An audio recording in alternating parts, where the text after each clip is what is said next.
Welcome to Mission Evolution Radio Show with Gwilda Wiyaka, bringing together today's leading experts to uncover ever-deepening spiritual truths and the latest scientific developments in support of the evolution of humankind. For more information on Mission Evolution Radio with Gwilda Wiyaka, visit www.missionevolution.org. And now, here's the host of Mission Evolution, Miss Gwilda Wiyaka.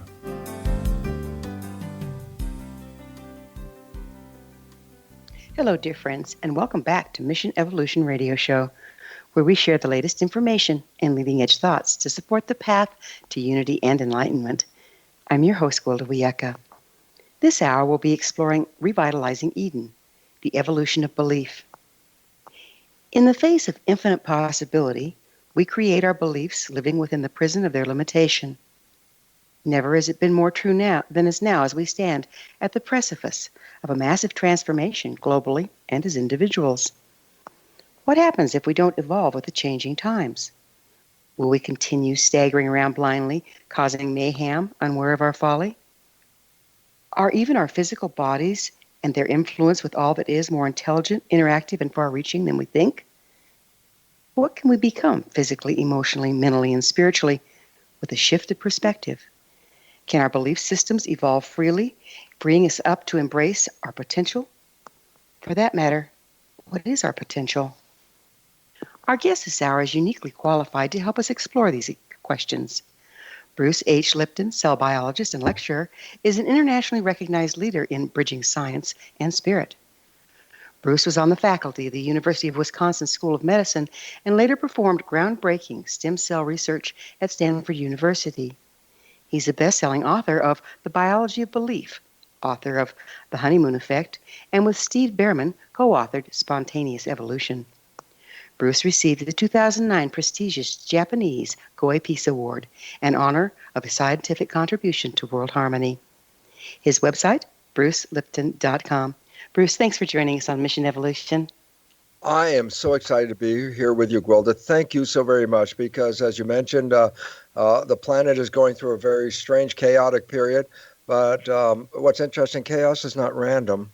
Chaos has a pattern, and we're evolving.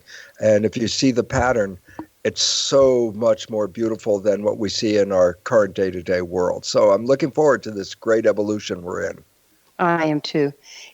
What impact do our beliefs have on our reality? Well, what we have to recognize is this, that our belief system has been that human biology or life on this planet is a consequence of genetic programming, and that we're just more or less genetic automatons. Every organism has got genes that control the behavior, the structure, the emotions, etc.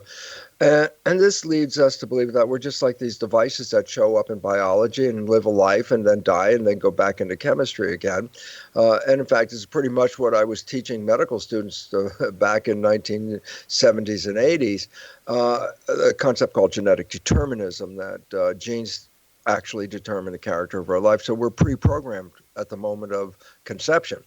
This whole belief is just found out to be completely false, that we're not controlled by genes, that it's just the opposite, that we, through our consciousness, regulate genetic activity. And I say, why is it relevant? Well, the conventional story we've all been programmed is that genetic determinism, genes control this, genes turn on and off, and we're more or less victims of our heredity. And as victims, that we believe we're really much more powerless in regard to our biology and our life experiences, that things happen to us as victims. A new biology recognized by science in 1990 and just coming into the public domain now is a new science called epigenetics. And as much as quantum physics came into the world and upset the Newtonian perception of a world based on matter and energy, and then quantum physics comes in and says, oh, the whole idea is completely different, it's all based on energy, and it transformed our world. I mean, we went from cell phone, we went from regular dial telephones years ago to cell phones now, and I said, this is quantum physics, rocket ships, quantum physics, all this stuff. Well, the profound change in our culture from going from Newtonian to quantum is now going to again affect us, but this time the switch is going from genetics to epigenetics. That's the same parallel. Yes, darling. Would you mind just for us? Would you please tell us exactly what is epigenetics? Yeah, absolutely, yes. Genetics, as we mentioned, simply is that genes provide for the character, and genes turn on and off by themselves, and therefore genes program us. The new understanding is that genes are just blueprints. And as blueprints, they have no self-actualization, which means simply genes cannot turn themselves on and off. Genes don't regulate themselves. Genes have no control in this entire system. And I say, well, that's a heck of a revolution coming from a world where everything was genetically controlled to a world of epigenetics where genes are not self-actualizing, as I said, not controlling themselves. Epigenetics, the word is very important. When I say genetic control, which is what almost everybody's been programmed with, genetic control simply means genes control by genes. The new science almost sounds exactly the same. It says epigenetic control. But the epi is this world-shaking revolution for this reason. Epi means above. So, for example, what's the word for skin? Epidermis. Dermis is the layer just below the skin, and skin is epidermis, above the dermis. That's what it means. So I say, well, what is epigenetics? I go, oh, when I say epigenetic control, it means control above the genes. Control epi, above genes. And I go, what's above the genes that is controlling genes? And it turns out our consciousness. And I go, wait, our consciousness is regulating our gene activity and controlling the character of our lives. I go, absolutely. I said, well, wait, that's important for this simple reason. I can change my consciousness. And if I change my consciousness, then I change my genetics. I go, absolutely, 100%. And all of a sudden I said, how yes. on earth does this play in with, we've got a lot of genetic diseases out there, people born with handicaps because of genetic stuff. Okay. How does that play in?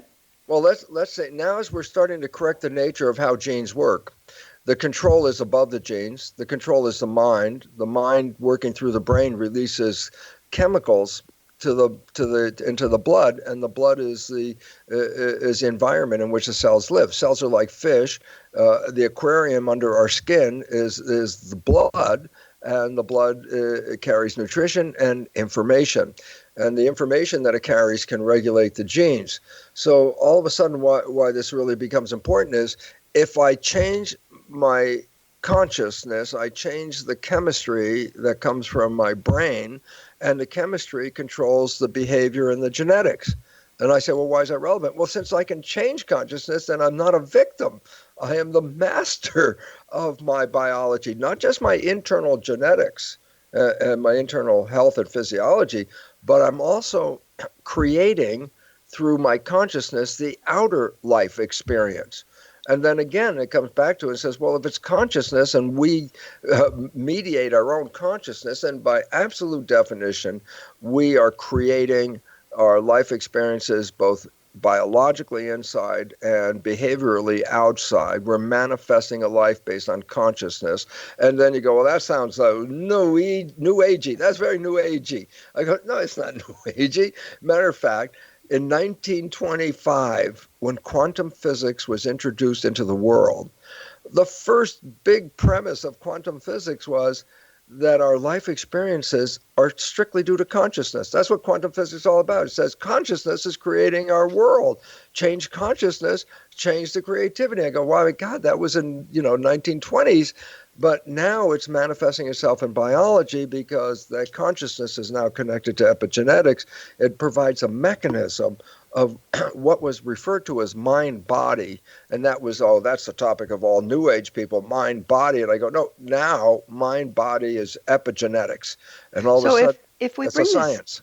If we bring this down to just, again, individual level, and if our consciousness is in control of this thing, what about babies that are born with a genetic defect? Where does that come from then? Okay, there are several sources of that possibility. Number one is the mother is a genetic engineer. Well, what does that mean? She's controlling the genetics of her fetus live time. She's engineering the gene readout of her fetus. I go, what does that mean? I say, well, look, environment controls genetic activity. That's epigenetics, controlled by the environment. The mother is nourishing the baby with her blood. Yes, sure, blood is carrying nutrition from her circulatory system into the placenta, and the baby is being nourished by that nutrition. The problem is, up to now, we thought fetal development was totally controlled by genes. So all the mother did was just provide the nutrition. The genes controlled the development, the unfolding, the expression, and all that. And so it really reduced the mother's role to just being a provider of nutrition. And that's all we looked at. Epigenetics comes in and says that the environment, information in the environment is controlling, activating, and rewriting genes. And I go, wait a minute, the fetus lives in an environment. I go, yeah, it's floating in the placenta, which is derived from the mother's blood. So I said, well, what's in the blood? I said, well, of course there's nutrition, but all of the emotional and regulatory chemistry that controls our biology, our physiology, neurochemicals, hormones released by the brain and other organs are floating in the blood and controlling the genetics and behavior. So what's the consequence? And the consequence is simply this. We're going to have to pick up with the consequence on the other side of a commercial break. Oh, I'm sorry. No problem. Bruce and I will return shortly, so don't go away. You're listening to the Mission Evolution Radio Show, coming to you on the X-Zone Broadcast Network, xzbn.net.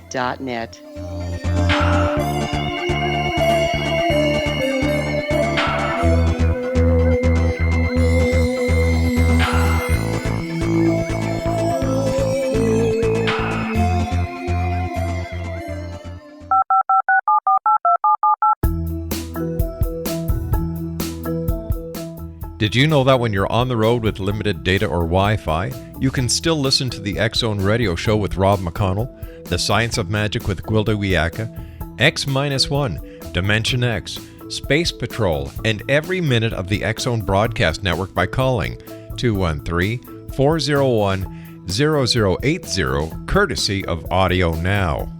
No smartphone, app, or internet needed. It saves your data plan, and it's free if you have unlimited minutes. Call 213-401-0080 to listen on any phone, anytime, anywhere. Remember 213-401-0080 for the best of the paranormal, parapsychology, and sci-fi radio programming anywhere, 24/7, 365.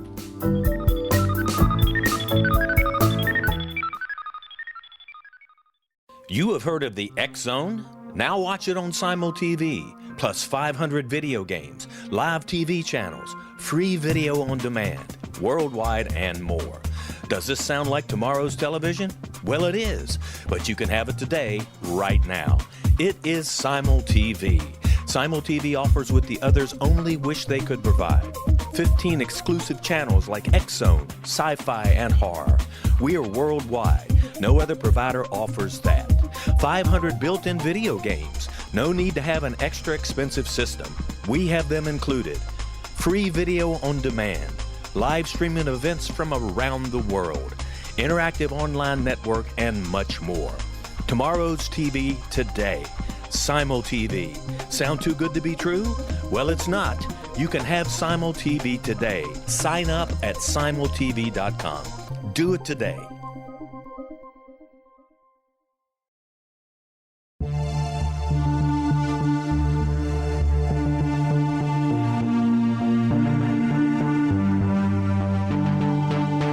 We live in rapidly shifting times of extreme volatility and uncertainty. Such profound change brings a unique opportunity for the evolution of consciousness. I'm Gwilda Wiyaka, host of Mission Evolution Radio Show, a program that explores the latest scientific developments and deepening spiritual truths supporting human evolution. Join me on xzbn.net, where I interview leading experts in science, physics, medicine, spirituality, and more. By applying divergent viewpoints to leading-edge topics, we uncover expansive and evolutionary truth to assist you on your path to enlightenment. More information and past episodes are available at missionevolution.org.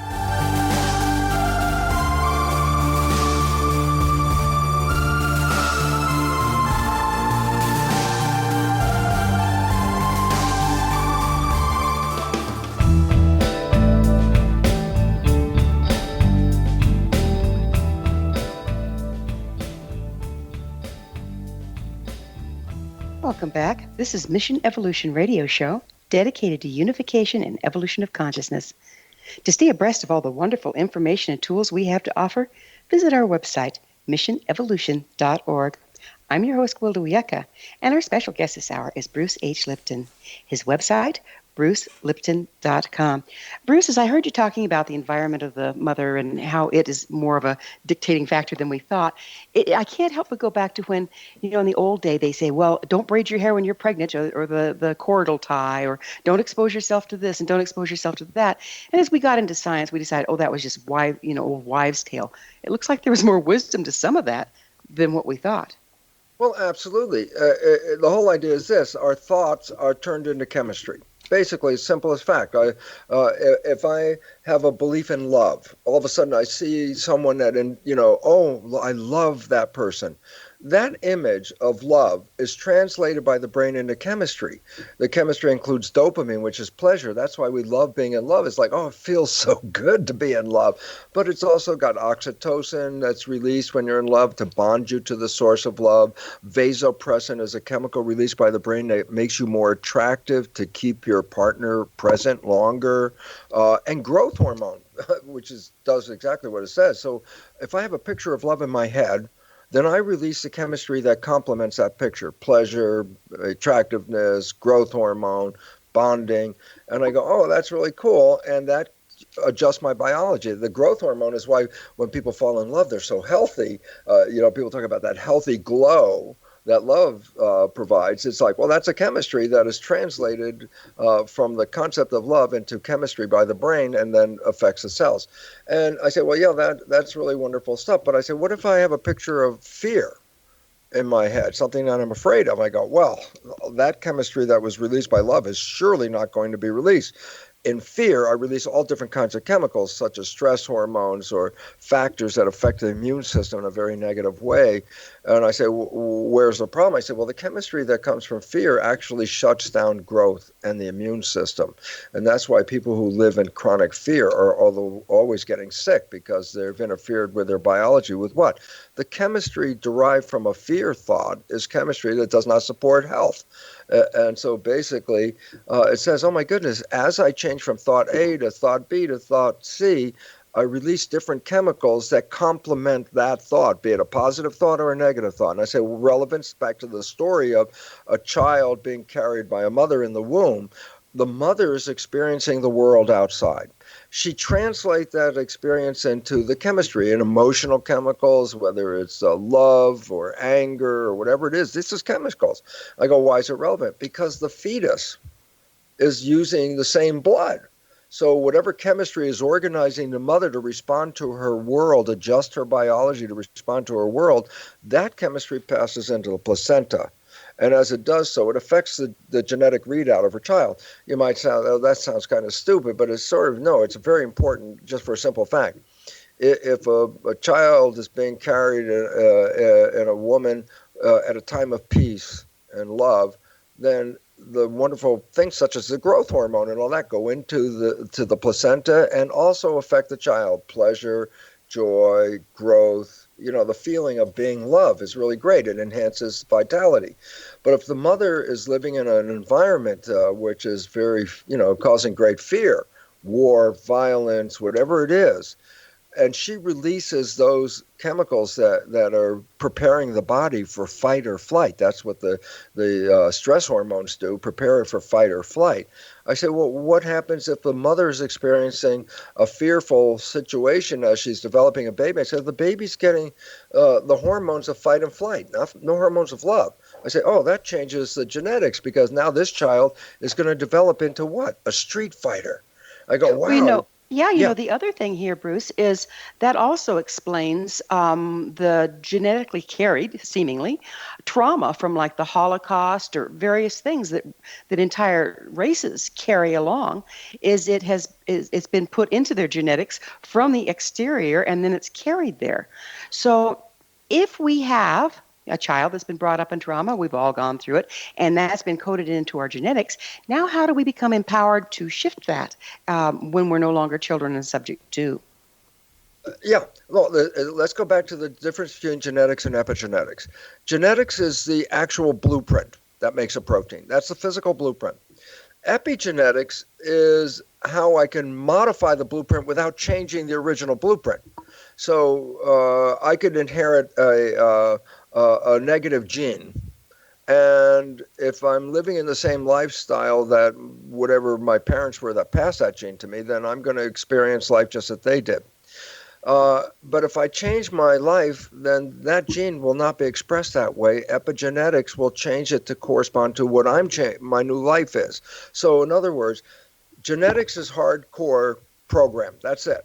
Epigenetics is adjustment to the program. It doesn't change the original program, just change how that program is being read. So while a gene is a blueprint to make a protein, a building block of the body, every gene blueprint can be, I can create like 3,000 different versions of proteins from the same blueprint. The blueprint is the gene code, but the variations are the environmental influences on adjusting the code. So it doesn't change the code, it just changes how the code is read. A simple analogy, you're watching a TV show, the image is being broadcast to you, that's like a program. Here it is, it's like a gene, it's coming to your television, and there's a picture on the screen. I go, great. And I say, well, look, I can change the color, the contrast, the focus, I can change the parameters.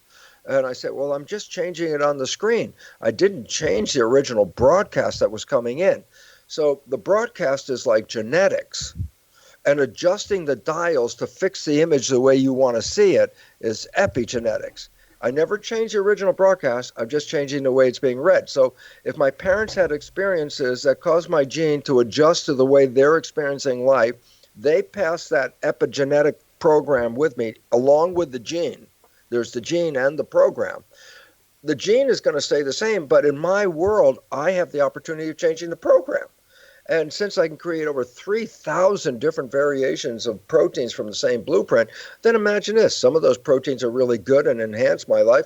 And I bet you a whole lot of those programs, and I not bet you, I know it's a fact, can make a gene that actually takes away from the quality of life. So I can either enhance my gene or make that gene program even less valuable, more destructive by just the way I'm dealing with the world. So when yes, go ahead. So far we've been talking about how we change our viewpoint and shift things on the inside genetically. But does that go both ways? Can the change interface with the outside world, creating a slightly different reality? And if so, what's the mechanism that operates through? Okay, well, we're still going to go back to where's the mechanism that controls the genes? Okay, I said, well, the thoughts controlling the genes. Your response to the environment's controlling the genes. I said, well, okay, wait, what is the interface?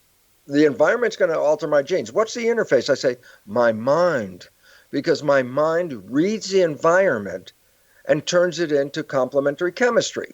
So I go, well, that's really cool. And I say, yeah, but, what if I have a distortion of what I see in the world? Like I have bad vision or bad perception. I say, oh, well, then you're going to read the world slightly differently than a person that can read it with good perception.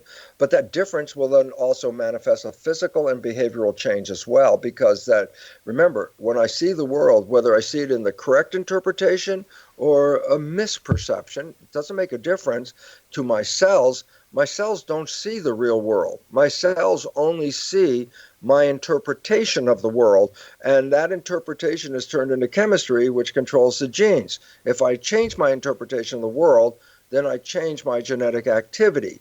And this is where it becomes important, because then it says, what's my perception? Is this world safe? Well, some people say it's safe. Well, guess what? They have a chemistry in their body that encourages their growth and happiness. And many of us look at the world, oh my God, this is a very scary place. I'm threatened. I may not survive. I got fear. I go, oh, well, the chemistry that's going to come from that vision of the world is actually going to shut down your growth and compromise your immune system as you get ready for protection. And all of a sudden you realize, as I change my perception, I'm changing my genetic behavior. So then the control is perception. You go, well, yeah, that controls the genes. Yes, that's called epigenetics. But then I say, what else is my perception? Well, my perception shapes my behavior. If the environment is very supportive, then I go into the world with my arms open and say, let's take it all in. Growth is opening up your arms, going to the resource, love, food, whatever it is, open and taking it in. That's growth. I say, what's protection? Oh, that's the complete opposite behavioral response. Why? Well, if I need to be protection, I'm not going to go to the stimulus that causes the protection. I'm going to go the complete opposite way. I'm afraid of that. And number two, am I going to be open armed when I'm avoiding this negative thing? I say no. You're going to close yourself down, because closing yourself down is protection. So growth is open, moving to a stimulus. So any behavior that encourages growth is responding to the stimulus by having you go to the stimulus and be open to assimilate it. In contrast, if I perceive something as scary, the behavior is not growth, it's protection. And what does that mean? Oh, it goes the opposite direction, and instead of being open, closes itself down. So I say, oh my God, you have totally two different behaviors. Growth is that moving toward being open, and protection is moving away, being closed. And all of a sudden you start to see how I interpret a signal determines whether I'm moving toward it or away from it, whether I'm taking it in or I'm blocking it out. And all of a sudden I say, well, that's an interpretation. Well, we've got it's time for another short pause. Bruce and I will return to our discussion on the other side of this break, so you stay right there. This is Mission Evolution Radio Show. We're coming to you on the X-Zone Broadcast Network, www.xzbn.net.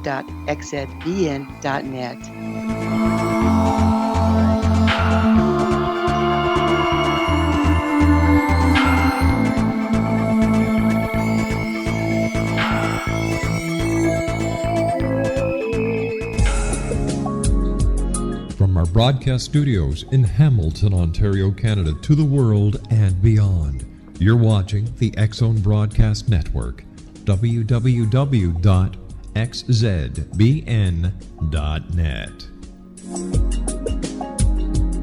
AVS Media Demo. You have heard of the X-Zone? Now watch it on Simul TV, plus 500 video games, live TV channels, free video on demand, worldwide, and more.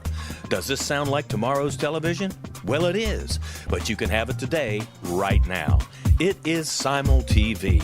Simul TV offers what the others only wish they could provide. 15 exclusive channels like X-Zone, Sci-Fi, and Horror.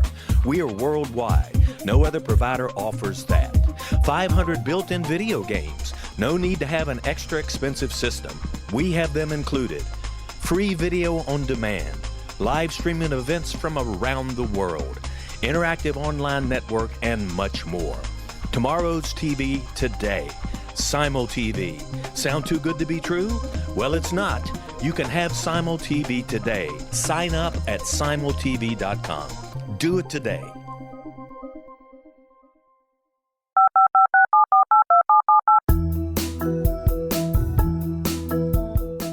Did you know that when you're on the road with limited data or Wi-Fi, you can still listen to the X-Zone Radio Show with Rob McConnell, The Science of Magic with Gwilda Wiyaka, X-1, Dimension X, Space Patrol, and every minute of the X-Zone Broadcast Network by calling 213-401-0080, courtesy of Audio Now. No smartphone, app, or internet needed. It saves your data plan, and it's free if you have unlimited minutes. Call 213-401-0080 to listen on any phone, anytime, anywhere. Remember 213-401-0080 for the best of the paranormal, parapsychology, and sci-fi radio programming anywhere, 24/7, 365.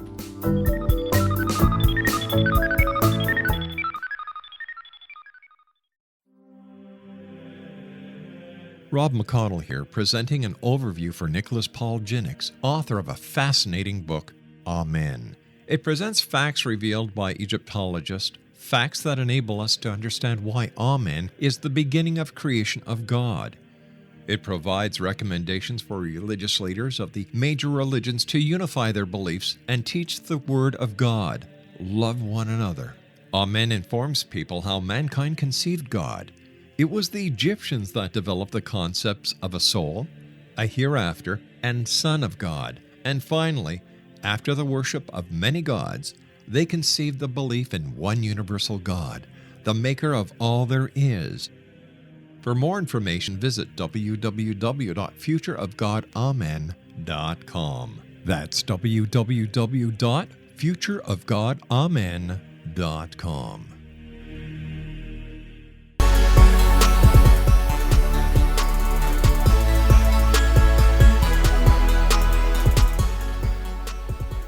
Welcome back. This is Mission Evolution Radio Show, bringing leading-edge information, supporting the path to enlightenment.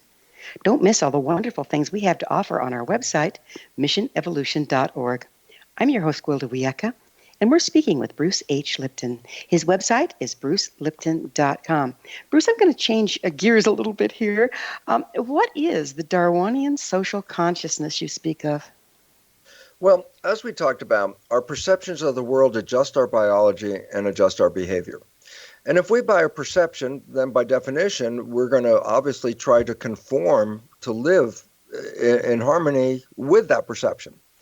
And if it's a good perception, then we're going to have, some good behavior and live in it. But if it's a perception that is destructive, we'll create a behavior without knowing that behavior itself is going to be just self-destructive. So I say, why is this relevant? I say, well, first of all, let's understand our belief, our current belief of how we got here. Now, that's different than the previous civilization. When the church ran civilization, our belief was fully in the story of Genesis, 7 days of creation, that whole thing. We bought a story, and that's what we believed, and we lived a life that way. But after Charles Darwin, civilization changed, and science provided our origin story. And now science said that genes, as we talked about earlier, genes are passed from generation to generation, and they shape the character and the behavior of the individual.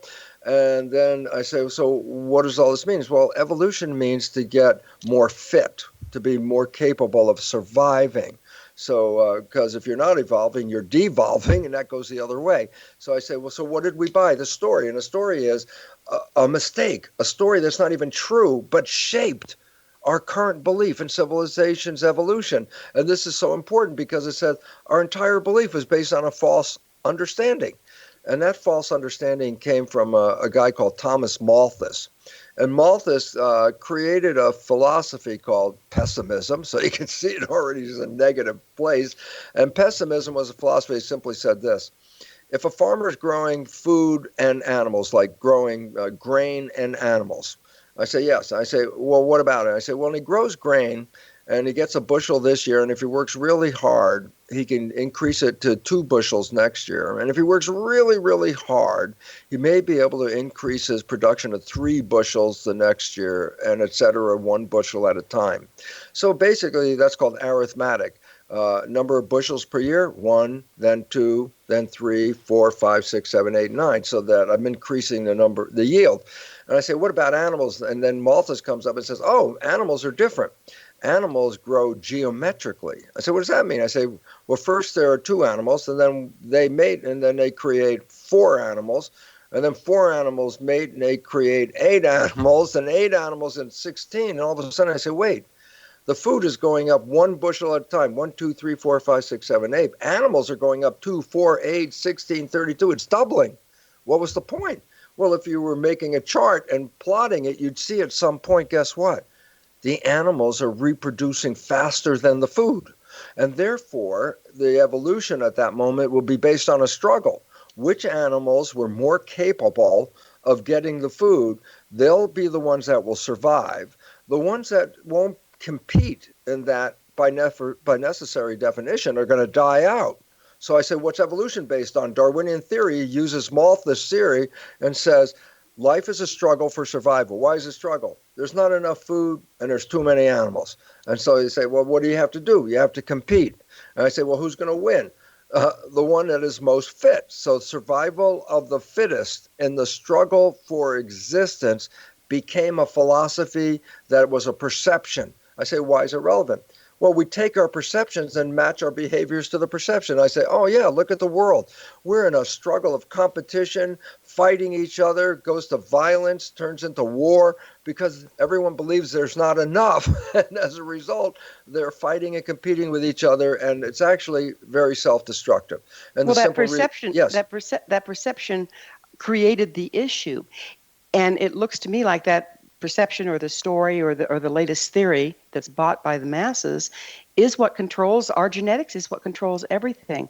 Yes. Who's got control of it now?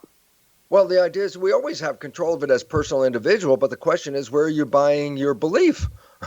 If you buy it from the Darwinian people, then you go forward every day knowing there's a battle outside your door. The moment you go out there, you're going to struggle for your survival. And then guess what? Life is a struggle because you bought that belief. Now, since I'm the one that has a choice, what if I buy a different belief? And I go, like which one? I go, well, like the understanding that a garden is not a battleground. A garden is a community. And I go, there was a garden here before humans started to compete in that garden. And in the process of our competition, not only are we destroying ourselves, but we're destroying the garden. And that's where the problem comes from in today's world. And the simple reality is this: evolution is not primarily based on competition. It's primarily based on cooperation, as in a garden. And when you look at the planet, I say, who's not cooperating on this planet? The first thing is humans are not cooperating, because if we were living in harmony with the environment, then all the pollution and destruction of environment and all that stuff wouldn't be going on right now. We would be gardeners like Native Americans said we were. That was the original belief, that humans were gardeners in the garden. And then at some point we went past that to believe that, no, we are here to dominate the garden. We have dominion over it. Yes. You say that the this social consciousness has already perpetrated the planet's 6 mass extinctions. When were the other 5? Oh, well, the last one was about 66 million years ago when a comet hit the Earth someplace near Mexico. And remember, the world was flourishing at that time. Yeah, with what? Dinosaurs mainly. And I say, what happened? Well, the comet hit the Earth, and it upended the environment, and the dinosaurs and what, up to 90% of life forms died out because the environment was so altered it wouldn't support life. And then a new version of life created after the catastrophe, very shortly after, started a whole new one, and we're building up to this moment now. Previous to the comet that killed the dinosaurs, there were 4 other mass extinctions, but they were related to things like tectonic plates moving, and again, tectonic plates, earthquakes, volcanoes, all that kind of stuff changed the environment. And when that activity started, there was already life, but the activity then decimated up to 90% of that life, and it started again. So 5 times in the history, we've already been there. But now this time we're looking at it being caused by human activity? Right. This is what science has recognized. Our disregard for the environment, our false belief that we are here to do whatever we want and alter that environment in ways that are self-destructive. I mean, unfortunately, there's Monsanto out there saying, this is how we should grow stuff. And it's like it's destroying the environment. We're fishing. We've overfished the population of fish. They anticipate no fish on planet Earth 2048. That's 30 years from now. There will be no fish in the ocean. Why? Overfishing, pollution of the water, and destruction of the breeding grounds. Who did that? We did that. And who killed all the animals? Well, all those people with guns went out there and killed all the animals. And what about the agriculture? Well, we're going to grow more hamburgers, so we're going to cut down the Amazon rainforest. It's like, what? The forest isn't an accident. A forest is the respiration system of a planet. A forest cleans the air. And so here we are polluting the air and then cutting all the trees down. So who's causing the problem? Human civilization. And why is it important? It says, if you want to survive this catastrophic event, this is not hundreds of years from now. We're talking within this century, human civilization will be so challenged that most of it will not survive. So Why? What's it going to take to avoid this 6 mass extinction? Well, since human behavior has taken us out of harmony with the planet, the simple reality is if human behavior starts to become in harmony with the ecosystem rather than being the dominant control, it's like, oh, well, we can grow all these trees here, cut down all the natural stuff, and we'll grow rubber trees, or we'll grow this tree. And I go, wow, you're altering the environment. I remember when I went to school in geography, we learned about the Great Lakes in Central Europe called the Aral Sea, the Black Sea, the Caspian Sea. And I remember because it was ABC, Aral Sea, Black Sea, Caspian Sea. And I learned that in school. Guess what? The Aral Sea doesn't exist anymore on this planet. Well, it was a big geographical marker on the surface of the planet, the Aral Sea. It is a desert. I go, why? And the answer is because humans diverted the water for agriculture in another desert, and the Aral Sea disappeared. Yeah, but the Aral Sea was feeding most of Europe fish. There's a big fishing fleet now sitting in the desert called the Aral Sea. Why? The water disappeared. Who did that? Humans did that. Why? Well, we can do any damn thing we like. It's like, no, you can't. And the lessons are coming home. So the idea of spraying Roundup all over the planet to help some genetically modified plants, well, that was a really nice idea. But guess what? That Roundup is destroying the environment everywhere around it. The Roundup is altering the genetics of all the other plants and organisms. They use Roundup to kill the weeds. Guess what? Now there are super weeds that eat the Roundup. And all of a sudden it's like, whoa, we are altering the environment with our limited knowledge, and it's time for new knowledge. Yeah, I'm in agreement there. We're going to have to take another break before we start to explore that new knowledge. Bruce and I will be back shortly, so don't leave us now. This is Mission Evolution Radio Show on the X-Zone Broadcast Network, www.xzbn.net. We will return to our discussion on the other side of this commercial break.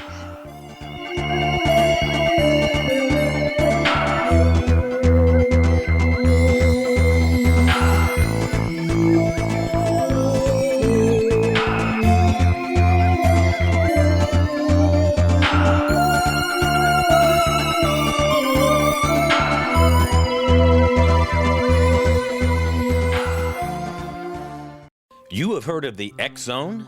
Now watch it on Simul TV, plus 500 video games, live TV channels, free video on demand, worldwide, and more.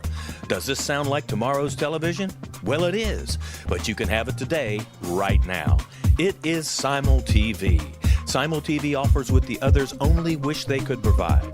15 exclusive channels like X-Zone, sci-fi, and horror. We are worldwide.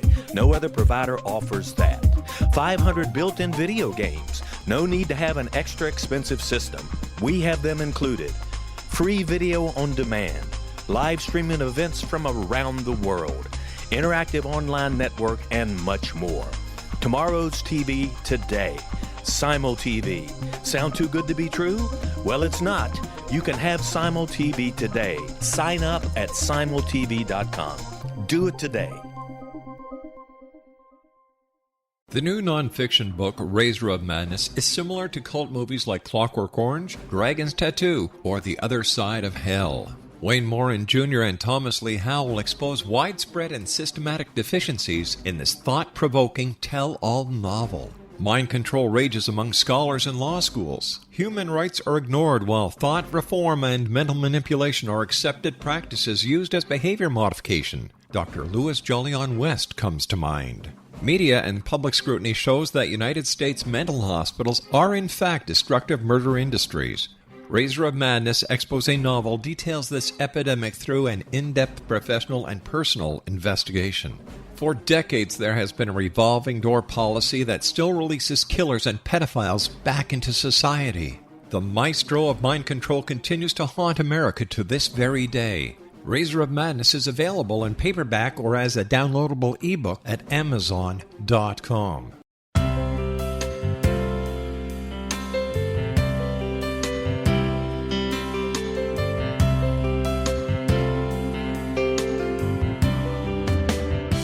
The concept of a new age has been around since the late 19th century, yet much of its original meaning has been lost. What exactly is the new age? Is it a religion, a collection of obscure esoteric practices, a series of doomsday predictions, or an astrological event? The New Age Chronicles is a unique, complementary publication bringing reason and grounded information to separate fact from fiction. Chock full of valuable information to support you as we make the monumental shift into the new era. You won't want to miss a single innovative issue. The New Age Chronicles newspaper is coming soon to www.newagechronicles.com.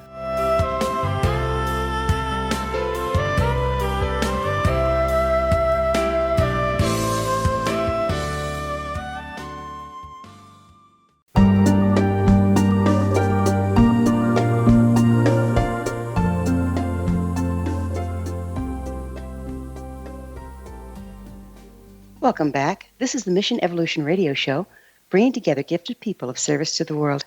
I'm your host, Gwilda Wiyaka. I always love to hear from my listeners. Email me at info@missionevolution.org and suggest a topic or a guest that's on your mind. I'm sure we'll all enjoy them. Our special guest this hour is Bruce H. Lipton. His website, brucelipton.com. Bruce, it would appear that we need to re-enter the circle of life, as my Native American teacher would have stated it.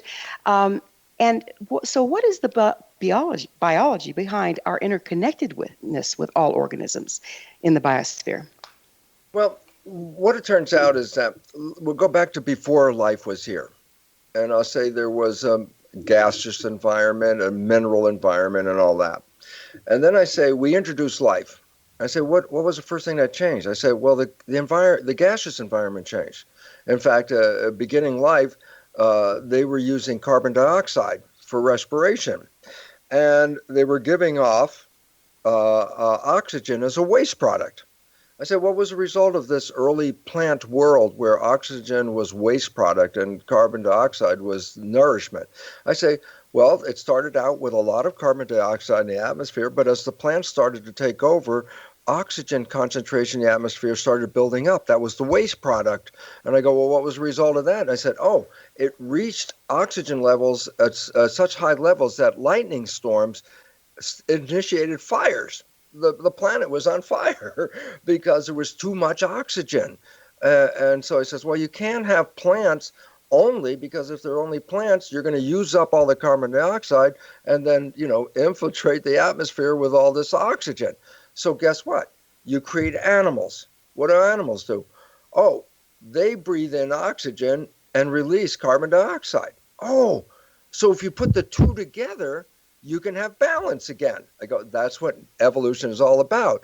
Organisms come into a world, alter the balance in some form, and if the balance gets out of balance too far, it threatens everything. So what does nature do? Create another organism that comes in to create the balance again. If we have too many of one kind of animals, then nature will create a parasite. What's the function of a parasite? Kick back that overpopulation again. And I say, and what happens to the parasites when the population gets kicked back? And the answer is this. Well, then they're not needed. And guess what? They can't grow either. So all of a sudden, the parasite population is regulated by now the population of the target. And all of a sudden, you see, every organism that is introduced to the environment is using the environment, altering the environment, and taking it out of harmony. Then nature, when the environment gets too far out of harmony, creates another organism that comes in and returns it back to harmony as best as it can. In that evolution process, the earliest organisms had, as individuals, small impact on it. So it took, tons and tons of bacteria to change the environment. But as you go up the evolutionary tree, you see that as every level of rung going up that tree, the organisms get more complex and more powerful. And when it comes down to the evolution of humans, we end up being, at that time, the most powerful balance creators on the planet. We're supposed to be working in harmony with the planet. The point is, failing to know that that's what evolution was all about, to keep the harmony, then we have been upsetting the harmony without even knowing about it. I said, well, what's the consequence? It's self-destructive. The mission wasn't to destroy the environment. The mission was to enhance the environment. Native Americans always talked about the fact that they were gardeners to keep the harmony in the garden. And yet Westerners come into this garden, trample the whole thing down, kill all the buffalo, kill all the beaver, cut all the redwood trees down. It's like, whoa, they failed to understand that that was part of the harmony, and now we're undermining it. So we are precipitating our own extinction through these behavioral programs. The only way out is to say, wait, we must change the behavior of humans so that we start living in harmony with the environment, making a smaller footprint and trying to be supportive of the world, in contrast to the corporate vision of a world. If you can get more, take it.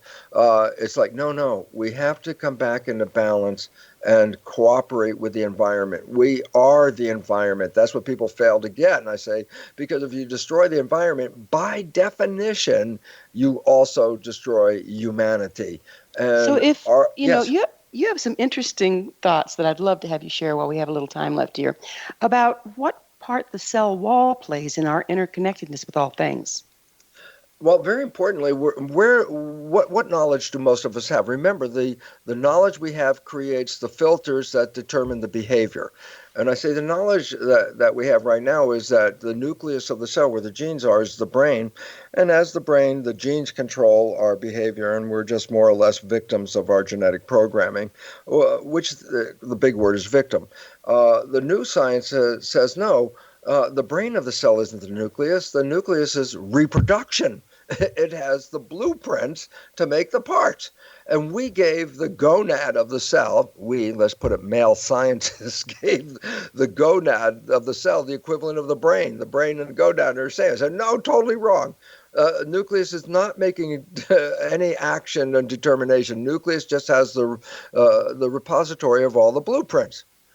The cell membrane, the skin of the cell, which is the parallel to the skin of the human, and they both are responsible for the same thing. The skin is the origin of the nervous system. And so we've been looking at the gonad as how the cell works, and it's like you missed out the skin. I say, why is the skin important? Because the skin is reading the external environment and the internal environment simultaneously, and the job of the skin is to adjust the behavior of the internal environment to complement what's going on in the external environment. And why is that relevant? Because then it says the brain of the cell is the membrane, and it's reading the environment, and how it reads the environment, it adjusts the biology to complement what it perceives. And I go, well, this is really cool. And I say, well, then evolution is not based on genes. That's what our conventional story. Go a textbook right now. It'll say evolutionary tree from primitive to more complex organisms based on genetics. Well, that whole idea fell flat on its face with the Human Genome Project, because the Human Genome Project expected to run something like a human being. You're going to have an excess of 100,000 genes to create this complex human biology. And it turns out when they were doing genomes, they started with simple organisms, and one of them is a laboratory model they use in behavior. It's a worm with 1,271 cells. We have 50 trillion cells. The worm has 1,200 cells. I go, well, what's relevant about this? Well, there are only 20,000 genes in that worm. Well, that makes sense. It's a simple primitive organism. And as we go up the evolutionary tree and more complex organisms are going to be more complex genes. So the first one was this worm, 1,200 cells, 20,000 genes. That's a baseline. The next organism they looked at was the fruit fly, Drosophila, because they used that in a lot of genetic behaviors. So they did the genome. Oh my God, there were between 15 and 16,000 genes. I go, why is that relevant? The worm, more primitive, has 20,000 genes, and here's a fly with less genes. But they ignored that, and they said, let's just go to the human and count the genes in the human, because it's going to be over 100,000 genes. Comes down to 20,000 genes. The human has the same number of genes as the worm. So do not plan an evolutionary tree using genes as the essence of what evolution is all about. Why? We've got the same number of genes as the worm. It isn't the gene that is controlling evolution. It's the membrane, the surface area. And I go, why is it? You mentioned that membrane, it's a two-way information street. So yes. Not only does it read the environment and adjust internally accordingly, is it the facility through which we put our intent out into the world? Is that how we can change? Absolutely. So, I mean, in other words, how do you stay alive? you have to be in harmony with the environment. So if the environment gets cold, how do I stay alive? Oh, well, then when the outside temperature is cold, my inside temperature gets warm. What? To bring it back to the same middle point, 98. And I go, well, what happens if it's warm out? Oh, then the function of my body is to cool my inside, to bring it what? Back to the same balance point. So our biology is always trying to balance what's going on in the outside world. And therefore, as we respond to the world, we change our biology. And yet, if we misappropriately, create our behavior by beliefs that are wrong, then by definition, we're adjusting our biology and our behavior completely out of alignment with the planet. And guess what? It's called a healthcare crisis. It's called an environmental mass extinction crisis outside, healthcare crisis inside. We're not living in harmony. And we're killing ourselves and we're killing the planet. And when you go back to it, then I say, oh, it's the membrane that's evolution, is controlling evolution. And the whole idea about that is more membrane surface area, more consciousness. And I go, okay, a cell has a certain amount of membrane, but it can't get bigger than a certain size because the cell it would rupture like a balloon filled with water. The membrane isn't powerful enough to hold a large amount of cytoplasm. It would rupture. So it says, oh, you can only put so much membrane in an amoeba. Any more than that, it's like a water balloon ready to burst. Well, so this has been so engaging, and I could go on forever, but unfortunately, we're out of time, Bruce. Thank you so much for coming on the show. Well, I appreciate the opportunity, and I just want people to know we are indeed moving through an evolutionary upheaval, and the principle, as we brought up in the very beginning, is this: to survive. Thank you so much, Bruce. Our guest this hour has been Bruce. His website, brucelipton.com. Remember to join our email family to stay abreast of all the exciting new things we have coming up at missionevolution.org. This has been Mission Evolution Radio Show with Gwilda Wiyaka on the X Zone Broadcast Network, www.xzbn.net. Join us next time as the mission continues, bringing information, resources, and support to an evolving world.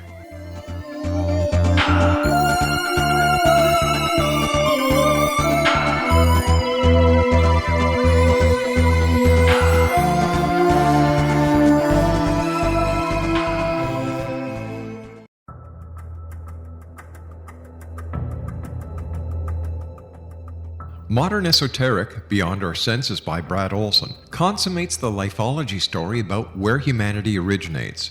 It is the lost continents, the primitive wisdom, the mythos of creation, and the rethinking of ancient history as we are taught in academia. There is much more to the story than what we have been told. As this is the first book in the Esoteric series, Modern Esoteric starts at the beginning of time and accelerates up to this modern age. Future Esoteric is book 2 in the series and takes a forward-looking position ahead of today with an open and honest examination of the ET issue and various unexplained phenomena. To discover the writings of author Brad Olson, visit www.bradolson.com. That's www.bradolson.com.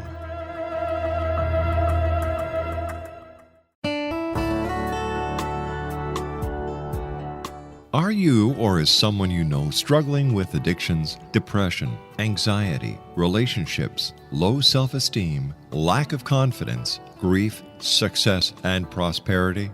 Do you know that your subconscious belief plays a big role in the outcome of your hard work? We can help you permanently change the beliefs that may be the reason for your struggles and failures. We care about getting you the return on your investment and the results you are looking for. We can help you be free of the limitations of your past and in realizing your highest potential. We work with people by phone and Skype. For more information, visit us at www.ritasoman.com. That's www.ritasoman.com.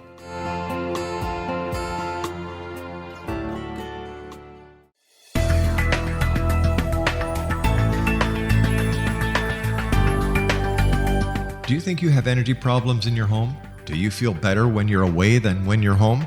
Joey Korn is a global leader in the world of dowsing who specializes in personal energy clearing and space clearing. He can help you create an ideal energy environment in your home no matter where you live in the world. Learn about his remote spiritual house cleaning services and much more at www.dowsers.com. You can get Joey's book, Dowsing, A Path to Enlightenment, as well as other dowsing books and tools, Kabbalah books, and Walter Russell books. Joey's work is really amazing. Go to dowsers.com right now. That's DOWSERS.com or call 1-877-DOWSING. That's 1-877-369-7464.